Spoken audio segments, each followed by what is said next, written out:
నమస్కారం కిరణ్ టీవీ ప్రేక్షకులకి స్వాగతం. ప్రస్తుతం మనతో పాటు మన స్టూడియోలో ఉన్నారు మరి ఎవరో కాదు, ప్రముఖ ఆధ్యాత్మికవేత్త, జ్యోతిష పండితులు, అమ్మవారి ఉపాసకులు బ్రహ్మశ్రీ నానాజీ పట్నాయక్ గారు. నమస్కారం గురుగారు. శ్రీమాత్రే నమః. గురుగారు, మరి మీరు అష్టలక్ష్ముల గురించి చెప్పారు. వరలక్ష్మి అంటే ఏంటి? ఎందుకు వరలక్ష్మి వ్రతం చేసుకుంటాం మనము? ఒకసారి తెలియజేయండి గురుగారు. వరలక్ష్మి చేస్తారు, వైభవలక్ష్మి కూడా చేస్తారు. వరాలు ఇచ్చేది వరలక్ష్మి. ఇప్పుడు ఇవన్నీ కూడా కావాలనుకున్నప్పుడు వాడు వరలక్ష్మి వ్రతం చేస్తారు. చేసి నాకు పలానా సంకల్పం ఉంది అమ్మ, ఈ వరం నాకు ఇవ్వు. ఒకటి ఏంటంటే, ఎప్పుడైనా మనం దేవతను అడిగేటప్పుడు ఒకటి తను ఇచ్చింది అంటే మనం దానికి ఎలిజిబుల్, మనకు ఆ యోగం ఉంది. ఇవ్వలేదు, మీరు ఎంతో శ్రద్ధగా చేస్తున్న ఇవ్వలేదంటే దానివల్ల మీకు ఇబ్బంది ఉంది అని అర్థం చేసుకోవాలి. లేదా ఇక్కడికి ఆఖరి జన్మ అయిపోతుంది అనుకోండి, అప్పుడు కూడా ఇవ్వదు. ఎందుకంటే మళ్ళీ పొందితే మళ్ళీ దాని కర్మ అనుభవించడానికి మళ్ళీ ఇంకో జన్మ ఎత్తాలి. సో అందుకని ఇవ్వదు. ఒక్కోసారి దేవత, ఒక్కోసారి మనకు కష్టం కూడా తీరదు. ఎందుకంటే ఇప్పుడు అనుభవించకపోతే మళ్ళీ నువ్వు ఇంకో 1000 జన్మలు ఎత్తి కూడా అది అవ్వదు అని చెప్పని ఇక్కడ అనుభవింపజేసేలా చేస్తుంది. అర్థమైందమ్మా? ఇప్పుడు పిల్లవాడు ఏడుస్తూ ఉన్నాడు, చేదు ట్యాబ్లెట్ ఒకటి వేస్తే కానీ లోపల ఉండే పురుగులు చచ్చిపోవు. అప్పుడు ఏం చేస్తుంది అమ్మ? వీడు చేదు ట్యాబ్లెట్ వేసుకుని ఏడుస్తున్నా వేసుకుంటేనే లోపల పురుగులు చచ్చిపోతే వీడు బాగుపడతాడు. అది ఏడుస్తున్నా వేసేస్తుంది. అలానే అమ్మకి వాడి మీద కోపం కాదు, ద్వేషం కాదు, వాడు బాగుపడాలని ఎలా అయితే ఒక చేదు మాత్ర వేస్తుందో, మనం ఒక్కొక్కసారి తప్పించిపోతున్నా ఎందుకు ఆ సమస్య తీరదు అంటే అక్కడికి అది అనుభవిస్తేనే కానీ వాడు కైవల్యం చెందడు అని అమ్మవారికి తెలుసు. ఆవిడికి తెలుసు ఎన్ని జన్మలు వచ్చాయి, ఇంకా ఎన్ని జన్మలు ఉన్నాయి, ఎక్కడికి వెళ్తున్నాడు. మనకి తెలియక అజ్ఞానంలో ఆ పిల్లవాళ్ళ ఏడుస్తూ ఉంటాం మనం.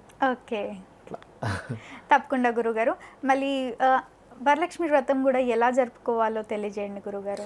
వరలక్ష్మి వ్రతం అంటే ఏం లేదమ్మా, ఎప్పుడైనా ఎనీ లక్ష్మీదేవి, మీరు ఇప్పటి వరకు మనం అష్టలక్ష్మిని చెప్పుకున్నాం కదా, ఏ లక్ష్మీదేవి పూజ కానీ ఒకటే నియమం గుర్తుపెట్టుకోండి. కలశం పెట్టుకుంటాం. ఆ కలశంలో చక్కగా సుగంధ ద్రవ్యాలు, 5 రకాల సుగంధ ద్రవ్యాలు అంటే యాలకులు, ముఖ్యంగా యాలకులు వేస్తారు. 5 రూపాయి బిళ్ళలు వేస్తారు, కొంతమంది 3 వేస్తారు. చక్కగా దానికి అలంకరణ చేస్తారు. బియ్యం ఒక ప్లేట్లో పెట్టి దాని కలశం పెడతారు. అరటి ఏమంటారు, మామిడాకులు 3 కానీ 5 కానీ పెట్టి దాని కొబ్బరికాయ పెట్టి ఒక వస్త్రాన్ని వాటర్ వేస్తారమ్మా. కొంతమంది వాటర్ పెడతారు, కొంతమంది బియ్యం పెడతారు. అలా కాకుండా వాటర్ పెట్టేసి వాటర్ కలశంలో ఉన్నాక కిందనే ఒక ప్లేట్లో బియ్యం వేసి దాని మీద పెడతారు. పెట్టి అమ్మవారిని అక్కడ ఆవాహనం చేసి దానికి ఒక పసుపు కొమ్ము కడతారు. దానికి పసుపు కుంకుమ గంధం అలంకరణ చేసి పెడతారు. దానికి కదపకూడదు. మీరు కలశం పెడితే పెట్టిన వెంటనే దాన్ని అటు ఇటుగా కదిపితే అది పోతుంది. ఆవాహనం చేసిన తర్వాత లక్ష్మీదేవి పటం పెట్టుకొని వరలక్ష్మీ వ్రతం యొక్క అష్టోత్తరాలు ఉంటాయి, చక్కగా చేసి అందరికీ వాయినాలు ఇస్తారు, మీకు తెలుసుగా. ఆ రకంగా ఇవ్వడం, పాయసాన్నం అమ్మవారికి నైవేద్యంగా పెట్టడం, ఇవి చేస్తారు. కొంతమంది దానికి ఇన్ని వారాలు చేసుకుంటారంటారు, కొంతమంది ఇన్ని రోజులు అనుకుంటారు. కొంతమంది ఏం చేస్తారంటే అష్టమి నుంచి అమావాస్య వరకు చేసేవాళ్ళు ఉంటారు. కొన్ని సాధనలో చాలా ముఖ్యం అష్టమి నుంచి అమావాస్య అనేది. చేసిన తర్వాత ఆ కలశం తీసేసిన తర్వాత చక్కగా ఆ నీరుని ఇంట్లో జల్లుతారు. ఓకే, అలాగే ఆ రూపాయి కాయిన్లను ఏం చేస్తారంటే ఇంట్లో బీరువాలో పెట్టుకుంటారు. ఆ కింద ఉండేటువంటి బియ్యంతో పాయసాన్నం చేసి ఇంట్లో అందరూ ప్రసాదంగా భావిస్తారు. ఎందుకంటే మీరు చేసినటువంటి పూజ ఏదైతే ఉందో, ఇంతకాలం చేసిన పూజ ఆ శక్తి ఆ బియ్యంలోకి చేరుతుంది. చేరినప్పుడు దాన్ని బయట వాళ్ళకి ఇవ్వకూడదు. మళ్ళీ జలం ఏం చేయమంటారు గురుగారు? జలం మామూలుగా మొక్కల్లో వేయచ్చు, తులసి మొక్కలో వేసేసేవచ్చు. ఆ బియ్యము అలాగ చేసినటువంటి కలశంలో ఉన్నది బయట వాళ్ళకి ఇవ్వరు. సపరేట్గా వేరే చేసి కావాలంటే అందరికీ పంచుతారు. దీన్ని మాత్రం బయట వాళ్ళకి ఇవ్వరు. ఎందుకంటే ప్రత్యేకంగా ఇంట్లో ఉండేటువంటి కొన్ని దారిద్రాలు, కొన్ని అరిష్టాలు పోవడానికి అది ఉపయోగపడుతుంది ఆ ప్రసాదం. కొన్ని బియ్యం ఇంత పాయసము, ఇంత కిరి సంథింగ్ అవుతుంది, స్వీట్ లాంటిది, దాన్ని చేసుకొని తీసుకుంటారు అందరూ ప్రసాదంగా. మళ్ళీ పూజ చేసేటప్పుడు ఏదైనా లక్ష్మీ స్తోత్రం మీ నోటి ద్వారా మాకు వినాలని ఉంది.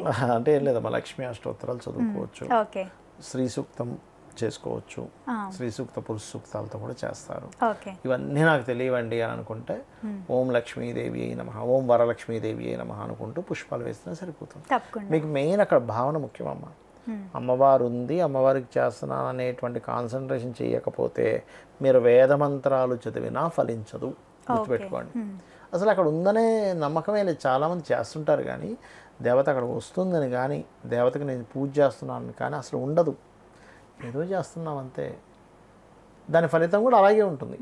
తప్పకుండా గురుగారు, వరలక్ష్మి వ్రతం ఎలా చేసుకోవాలి అని ఎంతో చక్కగా తెలియజేసినందుకు ధన్యవాదాలు. శ్రీమాత్రే నమః.